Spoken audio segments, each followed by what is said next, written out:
Hello friends, welcome back to my channel. ಹೇಗಿದ್ದೀರಾ? ಇವತ್ತಿನ ವಿಡಿಯೋದಲ್ಲಿ ನಾನು ಹಾವೇರಿ ಡಿಸ್ಟಿಕಲ್ಲಿ ಇರ್ತಕ್ಕಂಥ ಬಾಡ ಊರಲ್ಲಿ ಸಂತ ಶ್ರೀ ಕನಕದಾಸರ ಅರಮನೆ ಇವತ್ತಿನ ವಿಡಿಯೋದಲ್ಲಿ ತೋರಿಸ್ತಾ ಇದ್ದೀನಿ. ಹಾವೇರಿ ಜಿಲ್ಲೆ ಶಿಗ್ಗಾಂವ್ ತಾಲೂಕಲ್ಲಿರ್ತಕ್ಕಂಥ ಬಾಡ ಅನ್ನೋ ಊರಲ್ಲಿದೆ. ಹಾಗೆ ಇದರ ಟೈಮಿಂಗ್ಸ್ ಬಂದು ಬೆಳಗ್ಗೆ 9:30 ಸಂಜೆ 6 ಗಂಟೆವರೆಗೂ ಓಪನ್ ಇರುತ್ತೆ. 6ರಿಂದ 12 ವರ್ಷದ ಮಕ್ಕಳಿಗೆ 10 ರೂಪಾಯಿ ಎಂಟ್ರಿ ಫೀಸ್ ಇರುತ್ತೆ. ಹಾಗೆ ಅಡಲ್ಟ್ಸಿಗೆ 20 ರೂಪೀಸ್ ಇರುತ್ತೆ. 12 ಇಯರ್ಸ್ ಎಬೋ ಇರೋರಿಗೆ. ಬಿಲೋ 6 ಇಯರ್ಸ್ ಯಾವುದೇ ರೀತಿ ಎಂಟ್ರಿ ಫೀಸ್ ಇರೋದಿಲ್ಲ. ಈ ಪ್ಲೇಸ್ನ ಅಡ್ರೆಸ್ ಮತ್ತು ಲೊಕೇಶನ್ ಲಿಂಕ್ ಎಲ್ಲ ನಾನು ಡಿಸ್ಕ್ರಿಪ್ಷನ್ ಬಾಕ್ಸಲ್ಲಿ ಶೇರ್ ಮಾಡಿರ್ತೀನಿ, ಚೆಕ್ ಮಾಡಿ. ನೀವೇನಾದರೂ ಹಾವೇರಿ ಕಡೆ ಟ್ರಾವೆಲ್ ಮಾಡ್ತಾ ಇದ್ದೀರಾ ಅಂದರೆ ಮಿಸ್ ಮಾಡದೆ ಈ ಪ್ಲೇಸ್ನ ವಿಸಿಟ್ ಮಾಡಿ. ಕನಕದಾಸರ ಬಗ್ಗೆ ಹಾಗೆ ಅರಮನೆ ಕೂಡ ನೋಡಿದಾಗತ್ತೆ, ಅವ್ರ ಬಗ್ಗೆ ಒಂದಷ್ಟು ಇತಿಹಾಸ ಕೂಡ ತಿಳ್ಕೊಂಡಾಗತ್ತೆ. ಮುಖ್ಯ ಪಂಥರ ಹರಿದಾಸರಲ್ಲಿ ಜನಪ್ರಿಯರಾದ ಒಬ್ಬರು ಕನಕದಾಸರು ಅಂತ ಹೇಳ್ತಾರೆ. ಇವರು 16ನೇ ಶತಮಾನದಲ್ಲಿ ಜನಿಸಿದ್ರು ಅಂತ ಇತಿಹಾಸ ಕೂಡ ಹೇಳುತ್ತೆ.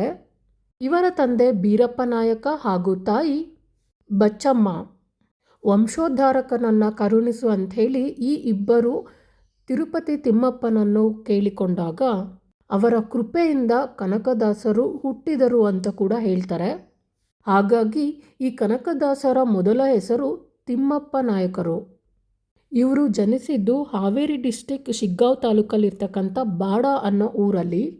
ಅಂದರೆ ಅವಾಗಿನ ಕಾಲದ ವಿಜಯನಗರ ಸಾಮ್ರಾಜ್ಯದ ಬಂಕಾಪುರ ಪ್ರಾಂತ್ಯದಲ್ಲಿ ಒಂದು ಮುಖ್ಯ ಪಟ್ಟಣ ಆಗಿರ್ತಕ್ಕಂಥ ಈ ಬಾಡ ಶ್ರೀ ಕನಕದಾಸರ ಹರಿಭಕ್ತಿ ಹಾಗೂ ಅವರ ಸಾಹಿತ್ಯ ಈ ನಮ್ಮ ನಾಡಿಗೆ ಬಹುದೊಡ್ಡ ಕೊಡುಗೆ ಆಗಿದೆ ಅಂದರೂ ತಪ್ಪಾಗೋದಿಲ್ಲ.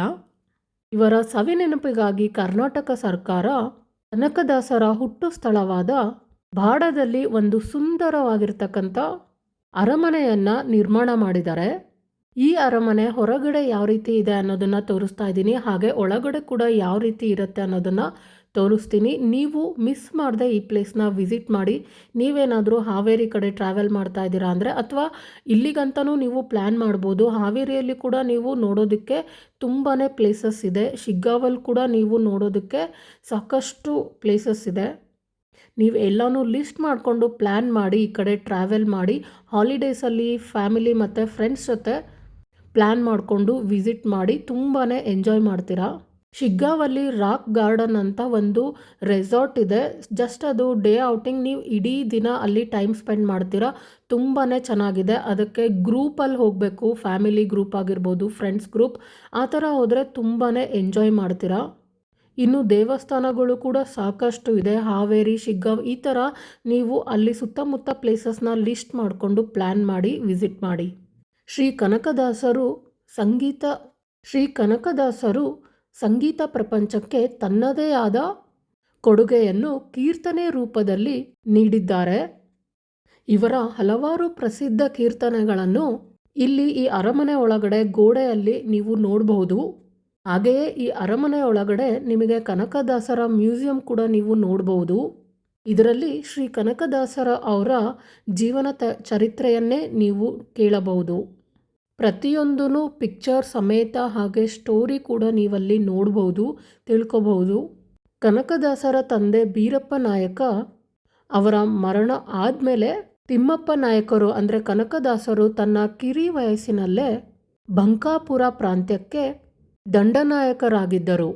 ಮುಂದೆ ಒಂದು ಯುದ್ಧದಲ್ಲಿ ಸೋತು ಇವರಿಗೆ ವೈರಾಗ್ಯ ಉಂಟಾಗಿ ಅಲ್ಲಿಂದ ತಮ್ಮ ನಾಯಕತ್ವವನ್ನು ತ್ಯಜಿಸಿ ಸಾಹಿತ್ಯ ಲೋಕಕ್ಕೆ ಕಾಲಿಟ್ಟರು. ಆನಂತರ ಇವರು ಕನಕದಾಸರಾಗಿ ಪರಿವರ್ತನೆಗೊಳ್ತಾರೆ. ಹಾಗೆ ಕನಕದಾಸರ ಹಲವಾರು ಪವಾಡಗಳನ್ನು ಈ ಕನಕ ಮ್ಯೂಸಿಯಮಲ್ಲಿ ನೀವು ನೋಡಬಹುದು. ನಾನು ಆಗಲೇ ಹೇಳಿದಾಗೆ ವಿತ್ ಪಿಕ್ಚರ್ಸ್ ನೀವು ಅದನ್ನು ಇಲ್ಲಿ ನೋಡಬಹುದು. ಹಾಗೆಯೇ ಈ ಅರಮನೆಯಲ್ಲಿ ಒಂದು ದರ್ಬಾರನ್ನು ಕೂಡ ನಿರ್ಮಾಣ ಮಾಡಿದ್ದಾರೆ. ಇದು ಈ ಅರಮನೆಯ ಒಂದು ಅಟ್ರಾಕ್ಷನ್ ಅಂತಲೇ ಹೇಳ್ಬೋದು. ಸೊ ಫ್ರೆಂಡ್ಸ್, ಹೀಗೆ ಕನಕದಾಸರ ಬಗ್ಗೆ ಸುಮಾರು ವಿಷಯ ನೀವು ಈ ಅರಮನೆನ ವಿಸಿಟ್ ಮಾಡಿದ್ರೆ ತಿಳ್ಕೊಬೋದು. ಅದಲ್ಲದೆ ನನಗೆ ಗೊತ್ತಿರ್ತಕ್ಕಂಥ ಇನ್ಫಾರ್ಮೇಷನ್ ನಾನು ಗೊತ್ತಿಲ್ಲದೆ ಇರೋದನ್ನು ಕೂಡ ನೋಡಿಕೊಂಡು ತಿಳ್ಕೊಂಡು ಆಮೇಲೆ ನಿಮ್ಮ ಜೊತೆ ಈ ವಿಡಿಯೋದಲ್ಲಿ ಶೇರ್ ಮಾಡ್ತಾ ಇದ್ದೀನಿ. ಕನಕದಾಸರ ನೆನಪಿಗಾಗಿ ನಿರ್ಮಾಣ ಮಾಡಿರ್ತಕ್ಕಂಥ ಈ ಅರಮನೆ ಕರ್ನಾಟಕ ಸರ್ಕಾರದಿಂದ ನಿರ್ಮಾಣವಾಗಿದೆ ಅಂತ ಹೇಳ್ಬೋದು. ಹಾಗೆ ಈ ವಿಡಿಯೋ ಬಗ್ಗೆ ಹೇಳೋದಾದರೆ ನಮ್ಮ ಮಮ್ಮಿ ಈ ಪ್ಲೇಸ್ನ ವಿಸಿಟ್ ಮಾಡಿದರು. ಅವರು ನನಗೆ ಈ ಥರದೊಂದು ಪ್ಲೇಸ್ ವಿಡಿಯೋ ಎಲ್ಲ ಮಾಡಿಕೊಟ್ಟು ಅದ್ರ ಬಗ್ಗೆ ಇನ್ಫಾರ್ಮೇಷನ್ ಎಲ್ಲ ಹೇಳಿದ್ರಿಂದ ನಾನು ಕೂಡ ಅದನ್ನು ನಿಮ್ಮ ಜೊತೆ ಶೇರ್ ಮಾಡ್ತಾ ಇದ್ದೀನಿ. ನಿಮಗೂ ಕೂಡ ಯೂಸ್ಫುಲ್ ಆಗುತ್ತೆ ಅಂತ. ನಿಮಗೂ ಒಂದು ಇನ್ಫಾರ್ಮೇಷನ್ ಕೇಳಿದಾಗತ್ತೆ. ಹಾಗೆ ನೀವೇನಾದರೂ ಹಾವೇರಿ ಕಡೆ ಪ್ಲ್ಯಾನ್ ಮಾಡ್ತಾ ಇದ್ದೀರಾ ಅಂದರೆ ಮಿಸ್ ಮಾಡದೆ ನೀವು ಕೂಡ ಈ ಅರಮನೆನ ವಿಸಿಟ್ ಮಾಡಿ. ತುಂಬ ಜನಕ್ಕೆ ಈ ಅರಮನೆ ಬಗ್ಗೆ ಗೊತ್ತಿರುತ್ತೆ, ತುಂಬ ಜನಕ್ಕೆ ಗೊತ್ತಿರೋದಿಲ್ಲ. ಹಾಗಾಗಿ ಈ ವಿಡಿಯೋ ಶೇರ್ ಮಾಡ್ತಾ ಇದ್ದೀನಿ. ಹಾಗೆ ನೀವು ಇಲ್ಲಿ ಕನಕದಾಸರು ಬರೆದಿರ್ತಕ್ಕಂಥ ಸಾಹಿತ್ಯವನ್ನು ಎಲ್ಲ ಓದಬೇಕು ಅಂದರೆ ವಿಡಿಯೋ ಪಾಸ್ ಮಾಡಿ ಅವರು ಬರೆದಿರ್ತಕ್ಕಂಥದ್ದನ್ನು ನೀವು ಓದ್ಬೋದು. ಹಾಗೆ ನಾನು ಈ ಅರಮನೆಯಲ್ಲಿ ಒಂದು ದರ್ಬಾರ್ ಕೂಡ ಇದೆ ಅಂತ ಹೇಳಿದ್ನಲ್ವ, ಅದನ್ನು ನಾನು ಇವಾಗ ತೋರಿಸ್ತೀನಿ ಯಾವ ರೀತಿ ಇದೆ ಅಂತ. ಸೊ ಇದು ಈ ಅರಮನೆಯಲ್ಲಿರ್ತಕ್ಕಂಥ ದರ್ಬಾರ್ ಅಂತ ಹೇಳ್ಬೋದು. ಇದು ಮೇನ್ ಅಟ್ರಾಕ್ಷನ್ ಈ ಅರಮನೆದು. ತುಂಬ ವಿಶಾಲವಾಗಿರ್ತಕ್ಕಂಥ ಹಾಲನ್ನು ನೀವು ನೋಡ್ಬೋದು. ನಾನು ಆವಾಗಲೇ ಹೇಳಿದಾಗೆ ಕನಕದಾಸರು ನಮ್ಮ ಕರ್ನಾಟಕದ ಕವಿ, ಸಂಗೀತಗಾರ ಮತ್ತು ಸಂಯೋಜಕರು ಕೂಡ ಆಗಿದ್ದರು. ಹಾಗೆ ಅವರು ತಮ್ಮ ಕೀರ್ತನೆಗಳು ಮತ್ತು ಉಗಾಭೋಗ ಕರ್ನಾಟಕ ಸಂಗೀತಕ್ಕಾಗಿ ಕನ್ನಡ ಭಾಷೆಯಲ್ಲಿ ಸಂಯೋಜನೆಗಳಿಗೆ ಅವರು ತುಂಬಾ ಹೆಸರುವಾಸಿಯಾಗಿದ್ದಾರೆ. ಅವರ ಈ ಅರಮನೆಯಲ್ಲಿ ಅವರ ನೆನಪಿಗಾಗಿ ನೀವು ಅವರ ಅನೇಕ ವರ್ಣಚಿತ್ರಗಳು, ಭಾವಚಿತ್ರಗಳನ್ನು ನೋಡ್ಬೋದು. ಹಾಗೆ ಪ್ರತಿ ಚಿತ್ರಕಲೆ ಮತ್ತು ಭಾವಚಿತ್ರಗಳು ಅವರ ಕಥೆಯನ್ನು ಹೇಳುತ್ತೆ ಮತ್ತು ಅವರು ಹೇಗೆ ಕನಕದಾಸರು ಅನ್ನೋದನ್ನು ಕೂಡ ನಾನು ಹೇಳಿದೆ. ಅದನ್ನು ನೀವು ಇಲ್ಲಿ ಪಿಕ್ಚರೈಸ್ ಮೂಲಕ ನೀವು ನೋಡ್ಬೋದು. ಕನಕದಾಸರನ್ನು ಪ್ರಸ್ತುತ ಕಾಲಕ್ಕೆ ಪ್ರಸ್ತುತಪಡಿಸುವುದು ಬಾಡಾದ ಎಲ್ಲ ಉಪಕ್ರಮಗಳ ಮೂಲ ತತ್ವ ಆಗಿದೆ. ಇದನ್ನು ವಿಶೇಷವಾಗಿ ವಿದೇಶದಲ್ಲಿ ಜನಪ್ರಿಯಗೊಳಿಸುವುದು ಕರ್ನಾಟಕ ಸರ್ಕಾರದ ಗುರಿ ಅಂತಲೂ ಹೇಳ್ಬೋದು. ಹೆಲೋಗ್ರಾಫಿಕ್ ಪ್ರೊಜೆಕ್ಷನ್ ತಂತ್ರಜ್ಞಾನವನ್ನು ಹೊಂದಿರುವ 100 ಆಸನಗಳ ಥಿಯೇಟರನ್ನು 1.75 ಕೋಟಿ ವೆಚ್ಚದಲ್ಲಿ ಅಭಿವೃದ್ಧಿಯನ್ನು ಮಾಡಲಾಗ್ತಿದೆ. ಹಾಗೆ ಕನಕ ಧ್ಯಾನ ಮಂದಿರ, ಕನಕ ಕಲಾಭವನ, ಗೆಜೆಬೋಸ್ ಆಂಪಿಥಿಯೇಟರ್ ಮತ್ತು ಪ್ರಯಾಣಿಕರಿಗಾಗಿ ವಸತಿಗಳನ್ನು, ಇತರ ಸೌಕರ್ಯಗಳನ್ನು ಇದು ಒಳಗೊಂಡಿರುತ್ತೆ. ಇಂಥ ಸೌಲಭ್ಯವನ್ನು ಹೊಂದಿರತಕ್ಕಂಥ ರಾಜ್ಯ ಮತ್ತು ಭಾರತದಲ್ಲಿ ಇದು 2ನೇ ಸ್ಥಾನವಾಗಿದೆ. 4 ಎಕರೆ ಜಾಗದಲ್ಲಿ ಮರುಸೃಷ್ಟಿಸಲಾಗಿರ್ತಕ್ಕಂಥ ಈ ಕೋಟೆ 20 ಪ್ರವೇಶ ದ್ವಾರಗಳು, 84 ಕಿಟಕಿಗಳು, ಖಾಸಗಿ ದರ್ಬಾರ್ ಹಾಲ್ ಮತ್ತು ಉದ್ಯಾನ ಕಾರಂಜಿ ಜೊತೆಗೆ ಸ್ಮಾರಕ ಸಭಾಂಗಣವನ್ನು ಕೂಡ ಹೊಂದಿದೆ.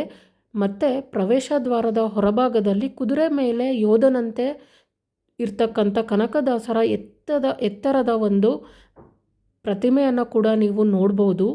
ಅವರು ಕುಳಿತಿರುವಾಗ ಸಂಯೋಜನೆಯನ್ನು ಬರೆಯೋದನ್ನು ಕೂಡ ಒಂದು ಚಿತ್ರ ರೂಪದಲ್ಲಿ ನೀವಿಲ್ಲಿ ನೋಡ್ಬೋದು. ಅದರ ಪ್ರತಿಮೆಯನ್ನು ಕೂಡ ಇಲ್ಲಿ ನೀವು ನೋಡ್ಬೋದು. ಈ 2 ಪ್ರತಿಮೆಗಳು ಕನಕದಾಸರ ಜೀವನದಲ್ಲಿ ರಕ್ತಪಾತ ತಂದ ರೂಪಾಂತರವನ್ನು ಎತ್ತಿ ತೋರುತ್ತವೆ ಅಂತ ಕೂಡ ಈ ಸ್ಥಳಕ್ಕೆ ನಿತ್ಯ ಭೇಟಿ ನೀಡುವ ಸಂಸದ ಸರವಗೋಳ ಹೇಳ್ತಾರೆ. ಬಾಡಾದಿಂದ ಸುಮಾರು 6 ಕಿಲೋಮೀಟರ್ ದೂರದಲ್ಲಿರ್ತಕ್ಕಂಥ ಬಂಕಾಪುರ ಅರಮನೆಗಾಗಿ ಆದಿಲ್ಯಾಹಿ ಮತ್ತು ಬಹಮನಿ ಸುಲ್ತಾನರೊಂದಿಗೆ ಯುದ್ಧಗಳಲ್ಲಿ ಈ ಎಲ್ಲ ಅಂದರೆ ಸಾಕಷ್ಟು ರಚನೆಗಳು ನಾಶವಾಗುತ್ತೆ. ಸೊ ಕನಕದಾಸರ ಬಗ್ಗೆ ಹೇಳ್ತಾ ಹೋದರೆ ಇನ್ನೂ ಸಾಕಷ್ಟು ವಿಷಯಗಳಿರುತ್ತೆ. ನೀವು ಈ ಪ್ಲೇಸ್ನ ವಿಸಿಟ್ ಮಾಡಿ ಎಲ್ಲ ಕಥೆಗಳನ್ನು ತಿಳ್ಕೊಳ್ಳಿ ಅಂತ ಹೇಳ್ತಾ ಈ ವಿಡಿಯೋ ಮತ್ತು ಇನ್ಫಾರ್ಮೇಷನ್ ನಿಮ್ಮೆಲ್ರಿಗೂ ಇಷ್ಟ ಆಗಿದೆ ಅನ್ಕೋತೀನಿ. ಇಷ್ಟ ಆದರೆ ಪ್ಲೀಸ್ ಈ ವಿಡಿಯೋನ ಲೈಕ್ ಮಾಡಿ, ಶೇರ್ ಮಾಡಿ. ಹಾಗೆ ಇನ್ನೂ ಯಾರೆಲ್ಲ ನನ್ನ ಚಾನಲ್ನ ಸಬ್ಸ್ಕ್ರೈಬ್ ಮಾಡಿಲ್ಲ ಪ್ಲೀಸ್ ಸಬ್ಸ್ಕ್ರೈಬ್ ಮಾಡಿ ಅಂತ ಹೇಳ್ತಾ ಮುಂದಿನ ವಿಡಿಯೋದಲ್ಲಿ ಮತ್ತೆ ಸಿಗ್ತೀನಿ. ಹಾಗೆ ಮಿಸ್ ಮಾಡದೆ ಈ ವಿಡಿಯೋನ ಕೊನೆವರೆಗೂ ನೋಡಿ. ಟೇಕ್ ಕೇರ್ ಫ್ರೆಂಡ್ಸ್, ಬಾಯ್.